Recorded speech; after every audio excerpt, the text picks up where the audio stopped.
누가복음 13장 18절부터 21절까지 말씀 교독으로 봉독하겠습니다. 18절입니다. 그러므로 예수께서 이르시되 하나님의 나라가 무엇과 같을까? 내가 무엇으로 비유고 할까?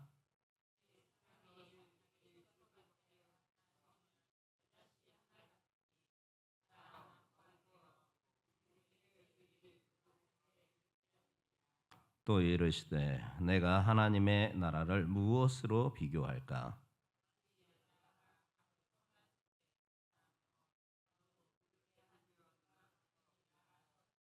아멘. 작은 시작 큰 변화라는 제목으로 함께 은혜 나누려고 합니다. 여러분들은 큰 것이 좋습니까? 작은 것이 좋습니까? 맞아요. 사람은 본능적으로 큰 걸 좋아하게 되어 있어요. 5월달 야유회를 갔을 때 그 행사를 마치면서 그 게임을 하면서 게임 하나 끝날 때마다 선물 박스를 준비해서 고르라고, 이긴 팀이 고르라고 하였더니 제가 눈여겨봤더니 제일 먼저 이긴 그 팀이 제일 큰 박스를 고르더라고요. 사람은 본능적으로 그렇게 큰 것에 마음이 가고 큰 것에 손이 가는 것이 어찌 보면 자연스러운 일일 것입니다. 이렇게 우리는 종종 크고 눈에 띄는 것을 더 중요하게 여기면서 살아갑니다. 큰 교회도 지나가다 보면 더 눈에 띄어요, 사실. 우리 주변의 작은 시선으로는 큰 집이 눈에 띄고요. 많은 돈, 큰 영향력 등등 큰 것이 더 사람의 마음을 사로잡고 시선을 끄는 것은 분명한 것 같습니다. 그런데 예수님은 오늘 본문에서 하나님 나라를 설명하면서 작은 것 두 가지로 비유를 하십니다. 하나님 나라에 대하여서. 그 첫 번째 하나는 겨자씨이고 두 번째는 누룩 한 덩이입니다. 예수님은 왜 하나님의 나라를 이렇게 작고 미미한 것으로 비유하고 있을까? 그 이유는 분명합니다. 하나님의 나라는 겉보기에는 작아 보이고 보잘것없이 시작하고 있으나 그 영향력은 무궁무진하고 크고 크다라는 것입니다. 이것이 하나님 나라의 세계라는 것입니다. 그래서 우리는 욥기서를 통해서도 들려주시는 말씀, 도전하는 말씀, 시작은 미약하나 나중은 창대하리라. 우리 그렇게 스스로를 축복할 때가 많잖아요.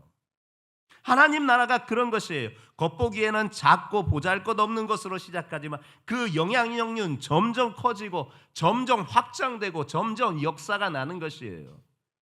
그래서 예수님께서 하나님 나라를 작고 미미한 이 겨자씨 한 알과 누룩 한 조각을 통하여서 이렇게 설명하고 계시는 것을 보게 됩니다. 그래서 오늘 말씀을 통해서 작은 시작이지만 큰 변화를 이끈다라는 제목으로 이 하나님 나라의 원리를 살펴보면서 함께 은혜를 나누고자 합니다. 하나님 나라는요, 겨자씨와 같은 거예요. 18절, 19절 말씀을 우리가 확인해 보겠습니다. 시작.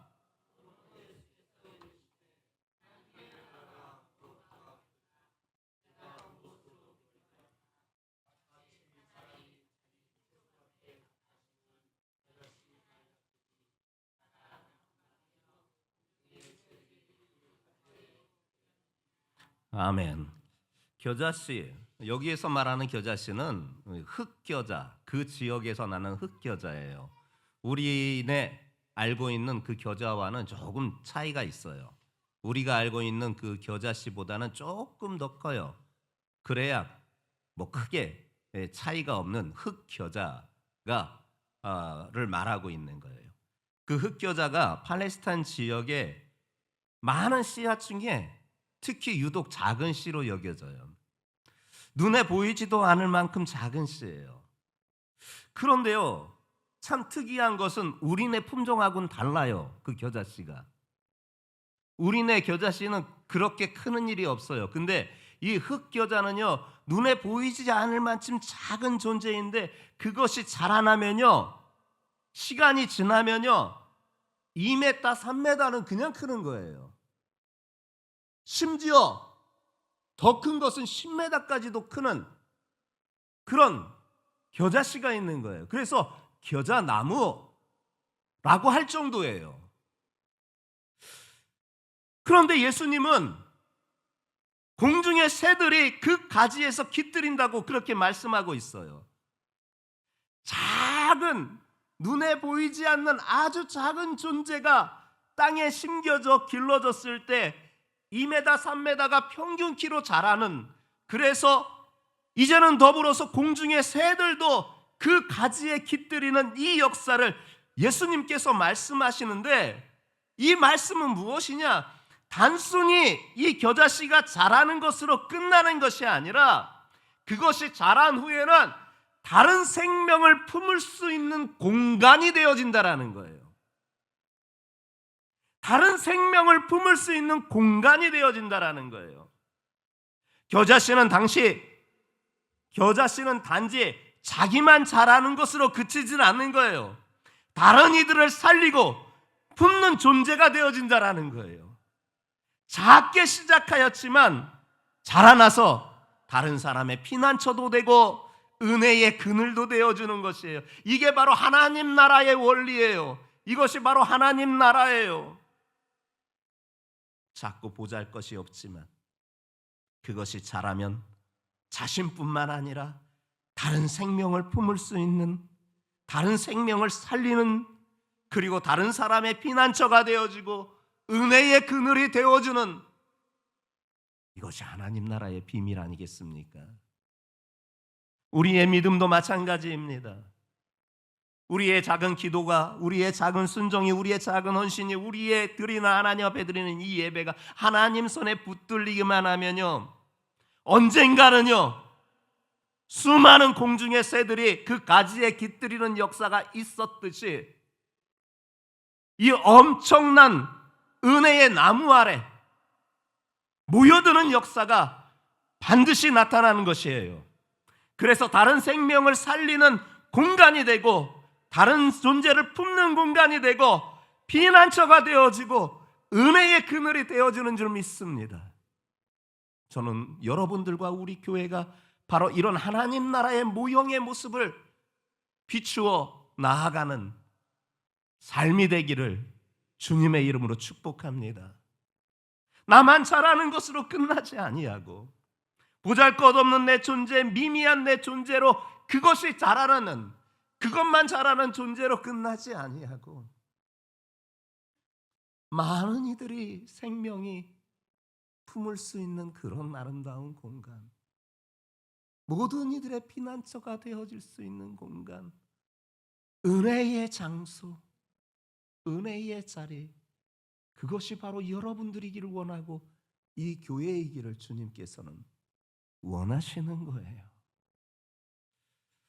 앞전에 보게 되니까 예수님의 치유 사역에 대한 등이 꼬부라진, 18년 동안 귀신 들려 등이 꼬부라진 그 여인을 예수님께서 치유하셔서 그 여인의 등이 곧게 펴졌잖아요. 이 얼마나 기쁜 일이에요. 얼마나 하나님께 영광을 돌릴 일이에요. 하지만요, 그것을 곱깝게 여기는 사람들이 있었어요. 그 회당의 장이 그 현장에 같이 있었는데 예수님의 그 치유 사역을 비판합니다. 그것이 이 앞전 14절부터 17절까지에 있는 말씀인 것이에요. 함께 14절부터 17절까지 말씀을 함께 합독해 보겠습니다. 시작.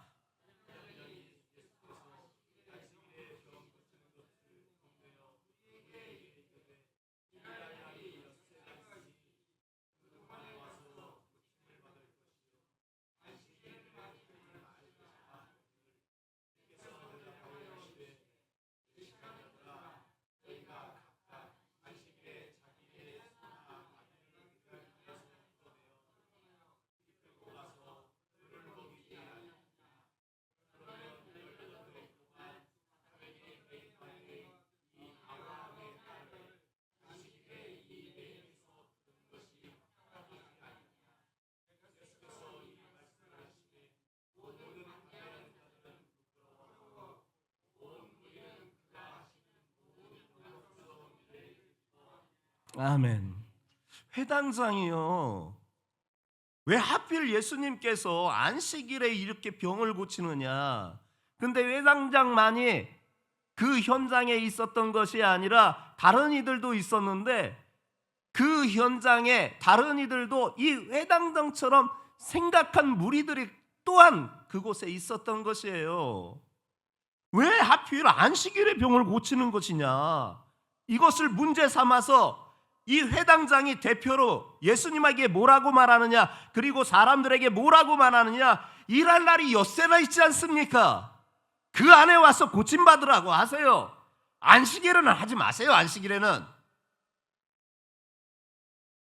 그는 율법을 근거하여서 예수님의 행위를 이렇게 비난하고 있는 것입니다. 근데 실상 그의 마음에는 사람을 사랑하는 마음이 없었고 사람에 대한 배려의 마음이 없었던 거예요. 이에 대해서 예수님께서 강력하게 반응하면서 무지막지하게 책망합니다. 외식하는 자들아! 이 외식하는 자들아! 분노하셨습니다. 예수님이. 이 회당장이 분노하여 토해내는 그 어처구니 없는 말에 예수님은 더 말할 것 없이 분노하면서 분해하면서 이 외식하는 자야. 외식이 무엇입니까? 위선자라는 뜻입니다. 겉과 속이 다른 것입니다. 성경에서 이 외식은 겉으로는 경건해 보이고 의로워 보이나 속은 전혀 그렇지 않은 존재를 말할 때 외식하는 자라고 그렇게 표현해 줍니다. 위선자였던 거예요. 겉과 속이 다른. 예수님은 이 회당장을 향하여 더 분노하셔서 이 외식하는 자야, 이 외식하는 자야, 이어 말씀하십니다. 니들도 안식일에 네 집에서 기르는 가축이 목말라 하거든 우물가에 가서 물 안 먹여? 먹이죠. 그런데 이 여인은 18년 동안이나 사탄에게 매인바되었는데 그 여인이 안식일이라고 풀지 마는 것이 아니라 안식일에 푸는 것이 합당하지 않겠느냐? 마땅한 일이 아니냐? 예수님이 얼마나 분노하셨는지. 이 여인도 아브라함의 딸이다. 허나 18년 동안 사탄에게 매여가지고 그렇게 구부러진 인생을 살았는데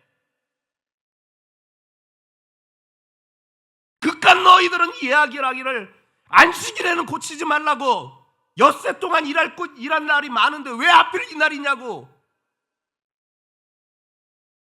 안식일의 주인이 바로 당신이신데 그들의 그 회당장과 사람들의 반대하는 그 무리들의 마음에 사람을 사랑하고 사람을 배려하는 마음이, 긍휼히 여기는 마음이 없었음을 예수님은 탄식하시면서 그렇게 책망하셨던 거예요. 결국 회당장뿐만 아니라 같은 생각을 했던 사람들이 부끄러워서 얼굴을 들 수가 없었습니다. 그리고 나머지 무리도 너무 기뻐서 하나님 앞에 영광을 돌렸습니다. 이 장면은 무엇이냐? 하나님 나라의 본질을 말해주는 것입니다. 하나님 나라는요, 형식이 아니라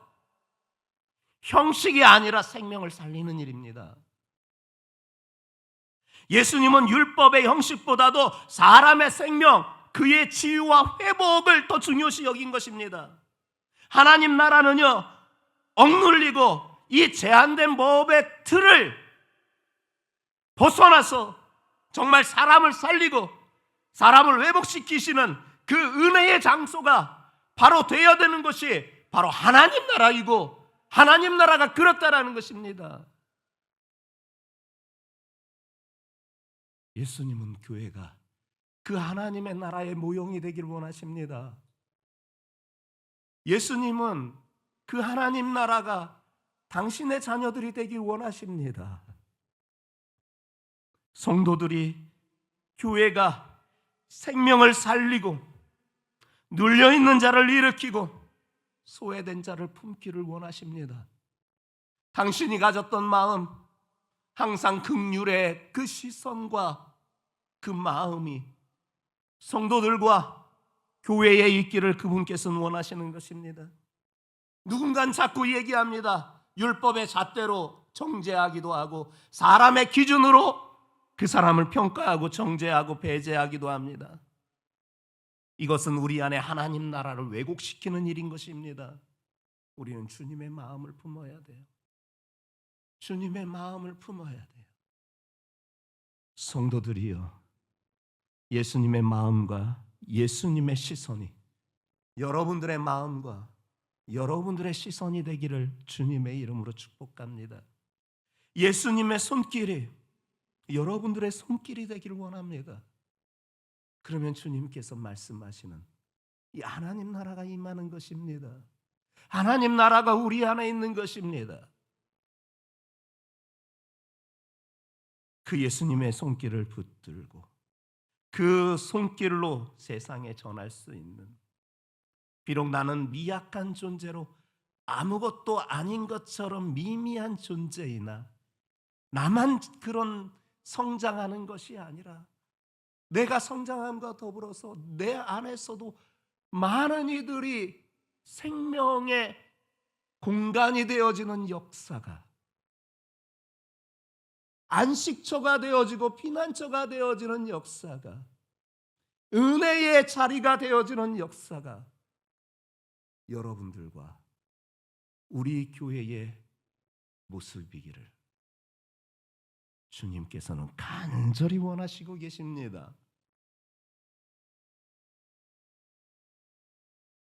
하나님의 나라는 두 번째 누룩과 같다고 그렇게 말씀하고 계십니다. 20절 21절입니다. 시작.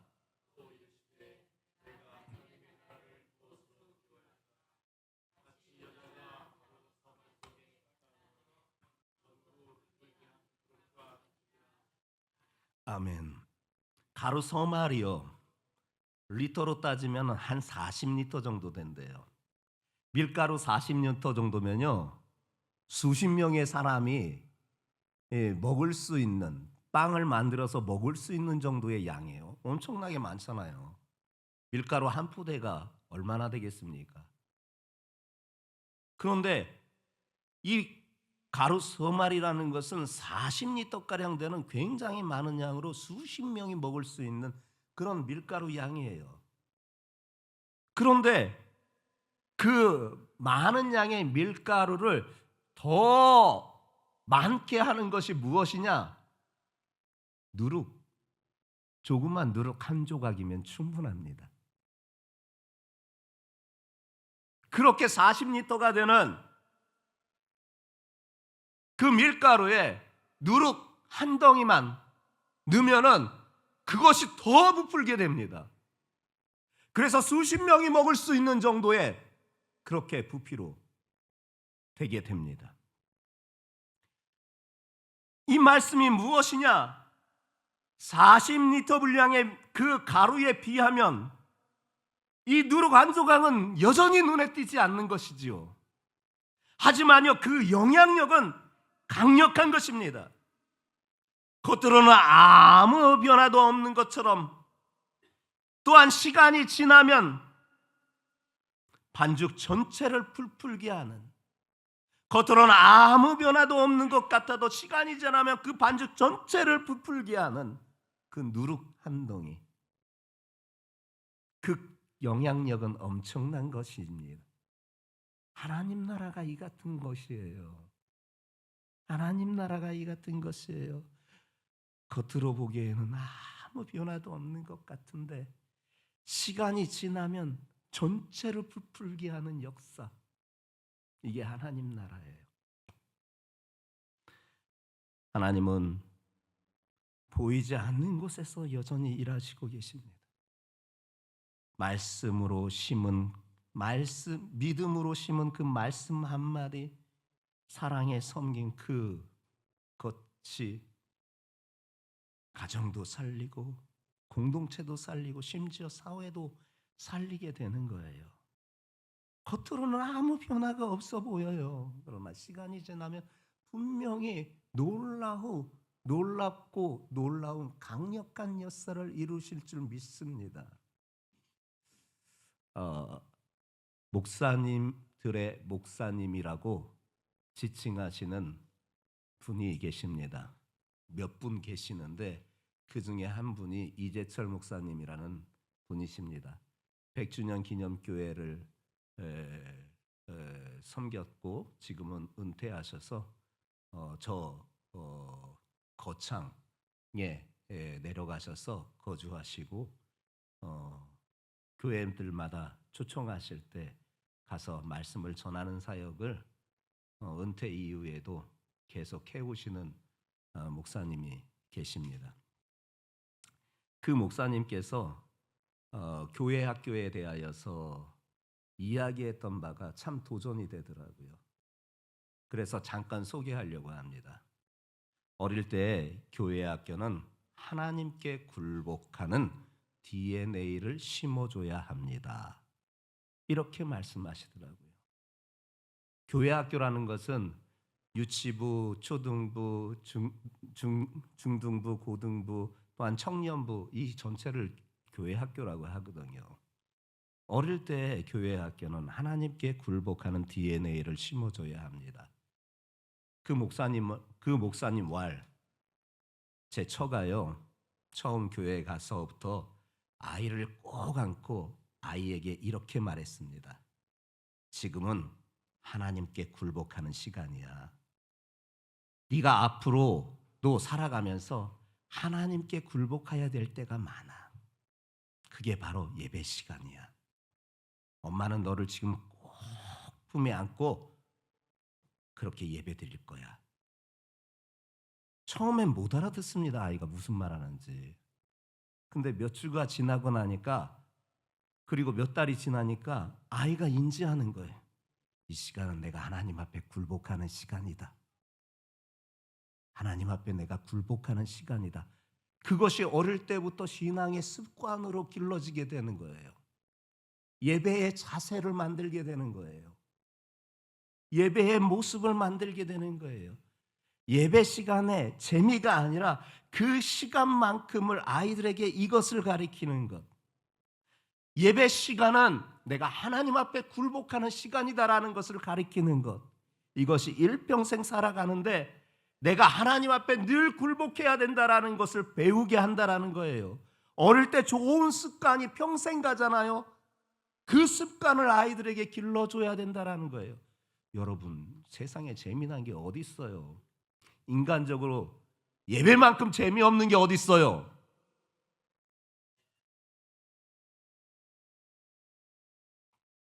그런데 이 예배 시간에 여러분들이 앉아있는 거, 그 재미난 거 다 내던지고, 손에 스마트폰도 내던지고,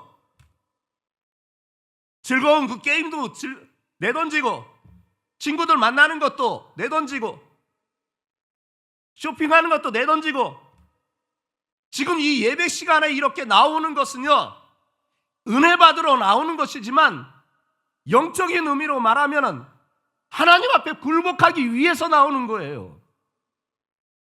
내 삶의 주인이 내가 아니고 내 삶의 주인은 하나님이시다라는 것을 인정하는 자세로 그분 앞에 굴복하려고 나오는 것이 바로 이 예배 시간인 거예요.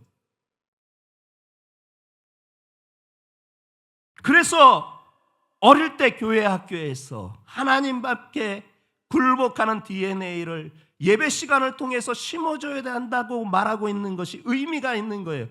성도들이요, 겉으로 보기에는 아무 변화도 없는 것 같아요. 그러나 분명히 시간이 지나면 강력한 역사를 만들 수 있을 줄 믿습니다. 하나님의 나라가 어디서부터 그래서 시작해야 되느냐? 나부터가 하나님 앞에 굴복하는 데서 시작돼야 되는 것이고, 내 가정이 하나님 앞에 굴복하는 것부터 시작돼야 되는 것이고, 내 자녀가 하나님 앞에 굴복되는 것부터 시작돼야 되는 거예요.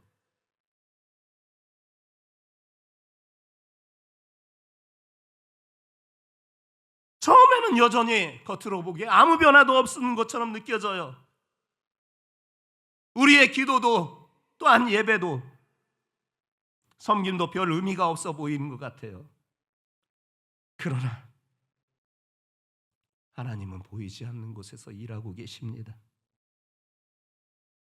믿음으로 심은 말씀 한마디, 가정을 살리고 자녀를 살리고 나를 살리고 여러분들이 섬긴 사랑의 그 섬김 하나가 교회 공동체 전체를 살리고 심지어 사회마저도 변화시키는 능력이 되는 줄 믿습니다.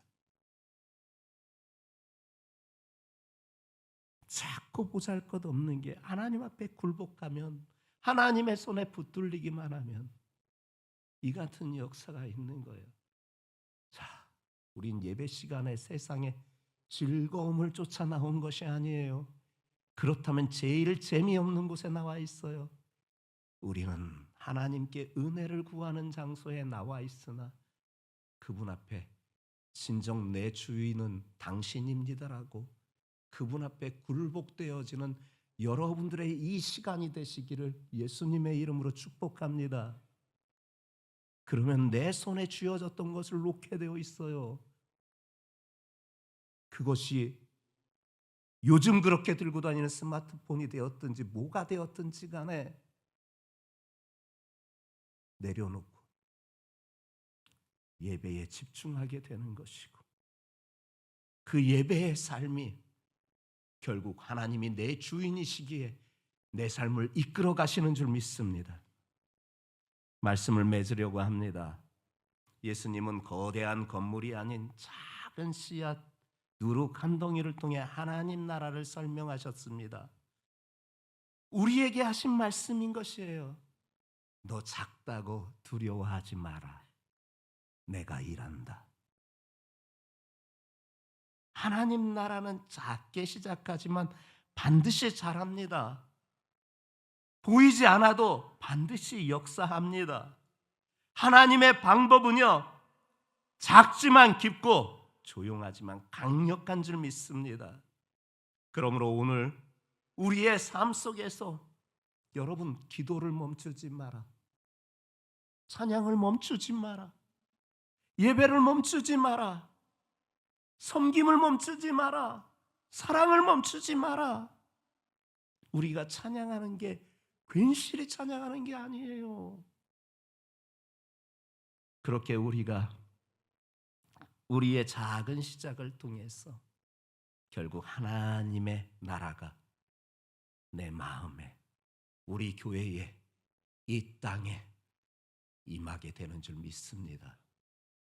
그리고 완전하고 완벽한 최종적인 하나님 나라 천국을 그분이 나를 부르실 때, 이 땅에서도 천국 하나님 나라의 삶을 누렸듯이 그 불완전한 하나님 나라의 삶을 누렸지만 그 나라 그곳에서는 영원히 변하지 않고 완전한 하나님 나라의 삶을 누리게 될 줄 믿습니다.